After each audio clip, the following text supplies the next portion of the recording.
உங்க ராசி சொல்லுது. நீங்க வயசான பிறகு ராஜாவா வாழ போறீங்களா? இல்ல யாரும் இல்லாம தனிமையா கஷ்டப்பட போறீங்களா? இப்போ வாழ்க்கை நல்லா இருக்கலாம். ஆனா முதுமையில யாரும் இல்லன்னா, அந்த நிலை எவ்வளவு கஷ்டம்னு நினைச்சு பார்த்தீங்களா? ஒரு விஷயம் நினைவுல வைங்க. முதுமைனா அது ஒரு கட்டம் இல்ல. அது ஒரு சோதனை. அந்த சோதனையில வெல்லணும்னா இப்பவே தயாராகணும். அதனால தான் இந்த வீடியோல உங்க ராசி அடிப்படையில உங்க முதுமை எப்படி இருக்கும்? என்ன கவனிக்கணும்?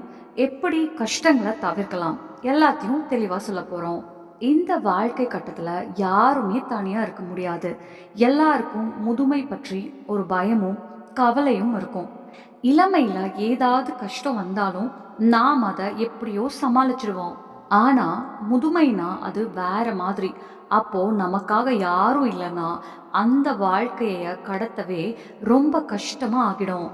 ராசி அடிப்படையில உங்க முதுமைக்காக என்ன கவனிக்கணும், என்ன தவிர்க்கணும், எப்படி நல்லா வாழ முடியும் என்பதையெல்லாம் சொல்ல போறோம்.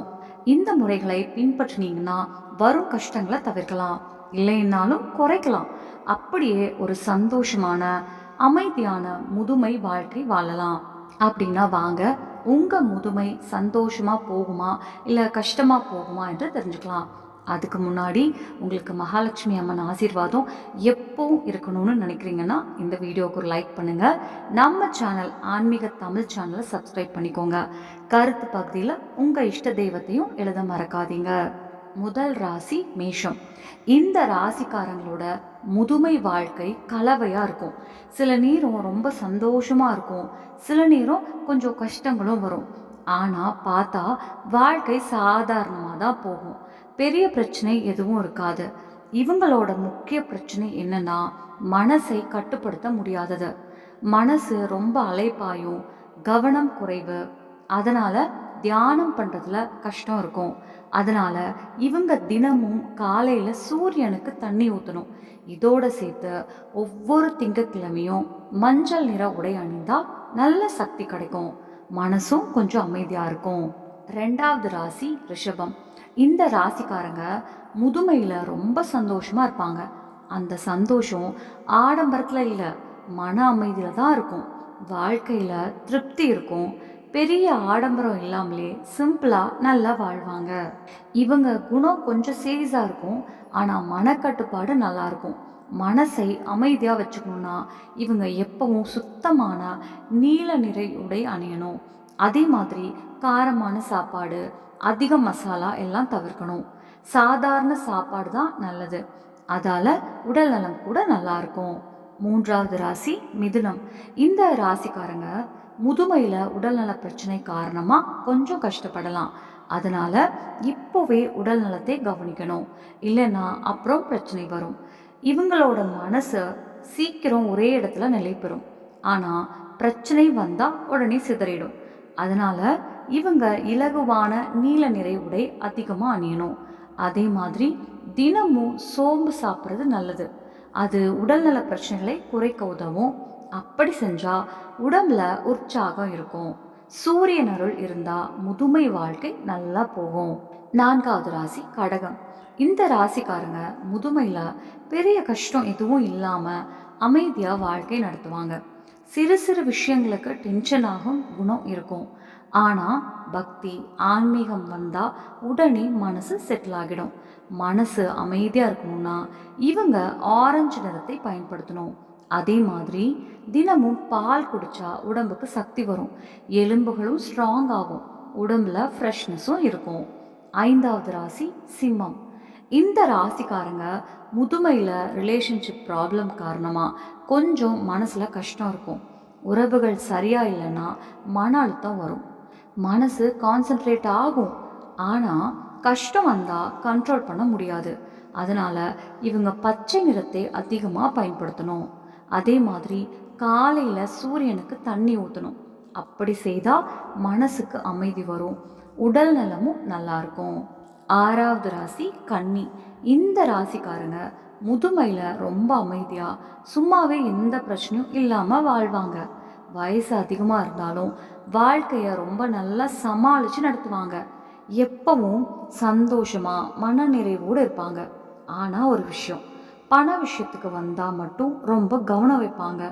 மற்ற விஷயங்கள்ல அவ்வளவா மனசு வைக்க மாட்டாங்க. ஆனால் பணத்துக்காக வந்தால் ஃபுல் கான்சன்ட்ரேஷன் இருக்கும். மனசை நிலைப்படுத்தணும்னா இவங்க ரெகுலராக நீல நிறத்தை பயன்படுத்தணும். அதே மாதிரி நல்ல வாசனை இருக்கும் பொருட்களையும் பயன்படுத்தணும். தினமும் பர்ஃப்யூம் போட்டுக்கிட்டா நல்ல எனர்ஜி கிடைக்கும். இதையெல்லாம் பண்ணிங்கன்னா சுக்கிரன் கிரகம் ஃபேவர் ஆகும். முதுமை வாழ்க்கையும் ரொம்ப சந்தோஷமாக போகும். 7வது ராசி துலாம்.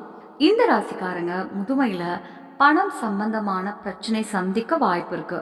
அதனால இப்பவே சேமிப்பு ஆரம்பிச்சுக்கணும். முக்கியமாக உங்கள் இறுதி காலம் வரைக்கும் உங்கள் பணம் சொத்து யாருக்கும் கொடுக்காதீங்க.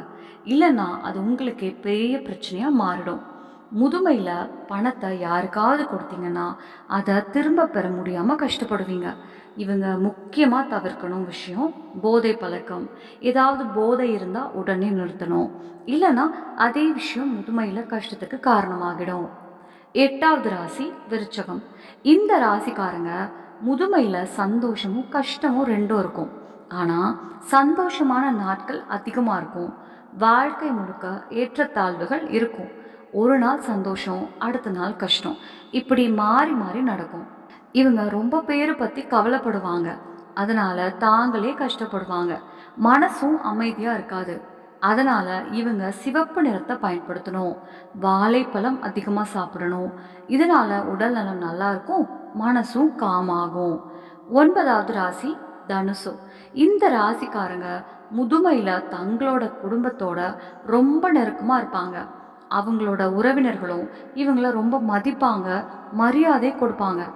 அதனால வாழ்க்கையில் வரும் சின்ன சின்ன கஷ்டங்களை ஈஸியாக மறந்து விடுவாங்க. முதுமை வாழ்க்கை ரொம்ப நல்லா இருக்கும். பிள்ளைகள் இவங்கள ரொம்ப கவனிப்பாங்க. மனசு கான்சென்ட்ரேட் ஆகும். தியானம் கூட சீக்கிரம் பிடிக்கும். ஆனால் ஹெல்த் ப்ராப்ளம் வர வாய்ப்பு இருக்குது. அதனால் இப்போவே ஃப்ரூட்ஸ் எல்லாம் அதிகமாக சாப்பிடணும். அது உடல் நலத்துக்கும் நல்லது, முதுமையும் நல்லா போகும். 10வது ராசி மகரம். இந்த ராசிக்காரங்க முதுமையில் ரொம்ப கேர்ஃப்ரீயாக இருப்பாங்க. வயசானாலும் இளமைய மாதிரி வாழ்வாங்க. தங்களோட விருப்பப்படி வாழ்க்கை நடத்துவாங்க. யாரும் கட்டுப்படுத்த மாட்டாங்க. குடும்பத்தில் எல்லாரும் இவங்கள மதிப்பாங்க. ரொம்ப அதிர்ஷ்டசாலிகள். 11வது ராசி கும்பம். இந்த ராசிக்காரங்க முதுமை வாழ்க்கை கொஞ்சம் அன்ஸ்டேபிளாக இருக்கும். ஒரு நேரம் ரொம்ப சந்தோஷம், அடுத்த நேரம் எல்லாம் கைவிட்டுற மாதிரி இருக்கும். அதனால இவங்க முன்கூட்டியே தயாராகணும்.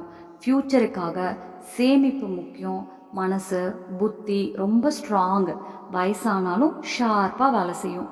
ஆனால் கோபம் போதை பழக்கம் இவங்க அவாய்ட் பண்ணணும். இல்லைன்னா அது பெரிய பிரச்சனை ஆகிடும். 12வது ராசி மீனம். இந்த ராசிக்காரங்க முதுமையில் பணம் குறைவு இருக்காது. யார்கிட்டையும் கை நீட்ட வேண்டிய அவசியமும் வராது. இப்போ சேமிச்சது எல்லாமே அப்போ உதவும். இவங்க ரொம்ப சுறுசுறுப்பான மனசு உடையவங்க. ஆனால் ஹெவி அதிகமாக காரமான சாப்பாடும் தவிர்க்கணும். அதிக மசாலா நான்வெஜ் அதிகமாக சாப்பிடக்கூடாது. உடல் நலத்தையும் நல்லா மெயின்டைன் பண்ணணும். நண்பர்களே, இந்த தகவல்கள் பொதுவான ஆர்வத்துக்காக மட்டும் சொல்லப்படுது. யாரையும் புண்படுத்தும் நோக்கம் இல்லை. எந்த விதமான உறுதியான கூற்றும் இல்லை. இந்த வீடியோ பிடிச்சிருந்தா ஒரு லைக் பண்ணுங்க. நம்ம ஆன்மீக தமிழ் சேனலை சப்ஸ்கிரைப் பண்ணிக்கோங்க. நன்றி. நம்ம சேனல்ல பிடிச்சிருச்சுன்னா லைக் பண்ணுங்க, ஷேர் பண்ணுங்க, சப்ஸ்கிரைப் பண்ணுங்க. நன்றி.